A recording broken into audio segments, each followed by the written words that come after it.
Does testosterone come back after prostate cancer treatment? It's one of the most common questions men have after diagnosis.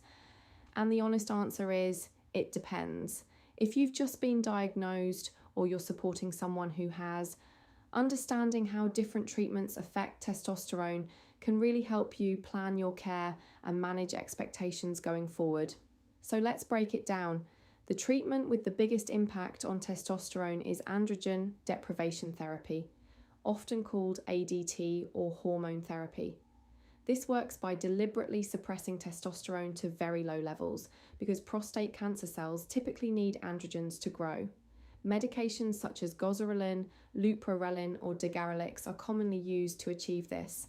In UK practice, newer anti-androgens like enzalutamide are typically used alongside ADT rather than on their own. So does testosterone come back after ADT? Research suggests it can, but it's not guaranteed. Recovery commonly occurs within 12 to 24 months after stopping treatment. Men who had shorter courses, generally under 12 months, tend to have better prospects than those on ADT for longer periods. Age and baseline hormone levels also matter. Younger men, broadly those under 65, and men with higher testosterone levels before treatment, tend to show better recovery potential. Older men, or those who already had lower testosterone beforehand, may find recovery is partial or doesn't happen at all. Not all prostate treatments affect testosterone in the same way. Radical prostatectomy, surgical removal of the prostate, does not directly affect testosterone production. The testes remain intact and continue producing androgens as normal. Radiotherapy primarily targets the prostate gland itself, though scatter radiation can cause modest reductions in testosterone in some men. Anti-androgen medications like bicalutamide work by blocking testosterone's action at a cellular level rather than reducing how much is produced. And surgical removal of the testes, orchidectomy, permanently eliminates around 90 to 95% of the body's testosterone production. Recovery after orchidectomy is not possible. So what happens if testosterone doesn't recover? For men who've had curative treatment for localized prostate cancer and are experiencing persistent low testosterone known as hypogonadism, testosterone replacement therapy may be something a specialist considers.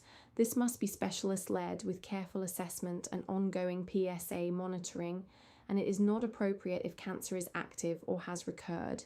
It's not a decision made lightly, and it's not suitable for everyone. For men on continuous ADT for metastatic prostate cancer, testosterone replacement is not an option. The focus there shifts to managing symptoms, protecting bone health, and making lifestyle adjustments that support overall well-being.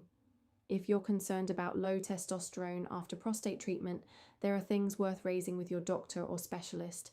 Ask what recovery might look like given your specific treatment and how long you were on it. Ask about symptoms of low testosterone, things like fatigue, low mood, reduced libido, or changes in bone density, and what monitoring might be appropriate for you. And if you've completed curative treatment and have persistent symptoms, ask whether a referral to an endocrinologist or specialist is suitable in your case. If you notice new or worsening symptoms, significant fatigue, bone pain, mood changes, or anything that feels out of the ordinary, don't wait. Contact your doctor or specialist promptly. To recap, testosterone recovery after prostate treatment depends on the type of treatment, how long it lasted, your age, and your individual hormone levels. ADT suppresses testosterone deliberately, and recovery is possible but not guaranteed, particularly after longer courses or in older men. Orchidectomy permanently removes most testosterone production, and for persistent low testosterone after curative treatment, specialist-led assessment may open up options worth exploring. Please do speak to your healthcare professional before making any changes to your treatment. This video is for general information only and is not a substitute for personalised medical advice. For further support, Prostate Cancer UK is a brilliant resource. If you found this helpful, leave a comment below. We'd love to hear your questions. And if you want more straightforward health information like this, give this video a like and subscribe to the Bolt Pharmacy channel.